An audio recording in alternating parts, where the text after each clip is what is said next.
El sur del estado Bolívar y su selva tropical, sumado a la anarquía que se vive en torno a la extracción indiscriminada y no planificada del oro, se fusionan en un ambiente propicio para que el vector transmisor propague la enfermedad. El aumento que reporta el boletín de malaria que acaba de salir, en base al tiempo que ellos evalúan, que es los últimos 4 años, es un aumento del 209%. Solamente, pero eso depende de contra qué nos comparamos. Si tú comparas contra el momento en el que la curva en el año 2001 estaba abajo, el aumento es de 1000%. Venezuela llegó a tener alrededor de 1000 a 2000 casos al año, y estamos hablando casos oficiales, y les voy a decir específicamente qué significa eso. Estamos llegando a cerca de 500.000 casos. El año pasado 470.000, el año anterior 270.000, y este año el pronóstico de los casos en base a la información extraoficial que tenemos va a estar cercana a los 500.000 casos nuevos. Fíjense que la tasa del año 2018 es equivalente a la tasa de 1940. ¿Qué significa eso? Que hemos retrocedido en el combate a la malaria en términos reales, numéricos, con data oficial, a 1940. El único continente que ha aumentado sustantivamente la malaria ha sido América, y a expensas de Venezuela. Venezuela desfigura el combate a la malaria en el continente y hace que las tasas de malaria medidas por continente se hayan deteriorado, pero a expensas de los casos de malaria en Venezuela. Los casos de malaria en Venezuela son el equivalente a 50% de los casos del continente. Solamente en nuestro país tenemos todos los casos del continente.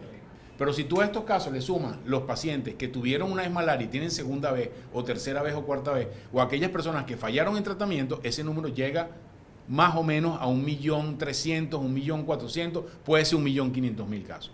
1.500.000 casos en una población de 30 millones de habitantes en Venezuela es el impacto, eso se llama la carga de enfermedad probablemente más alta que tenemos en el país. Mientras el Estado no tenga control de las minas en el sur de Venezuela, será poco probable que se detenga la enfermedad. Malaria ya no es un problema de antimaláricos y mosquiteros.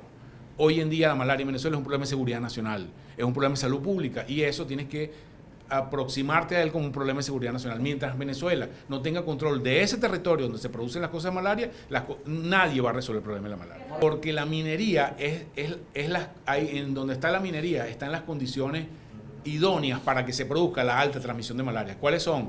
Temperatura, la devastación ecológica, la gente vive ahí en unos galpones o en unos ranchos sin ningún tipo de condiciones higiénicas, donde el vector, estás en el medio de la selva, donde el vector se replica activamente, no tienes mosquiteros, esas personas viven muy cerca unas de otras, no tienes acceso a diagnóstico temprano. ¿Solo ese factor minero es el que está influyendo en este aumento de malaria, o hay otros? Fundamentalmente el factor minero, porque como ves, como te dije, el 70% de los casos son producidos en zonas de mina. Hay malaria en el estado Sucre, que no es mina también.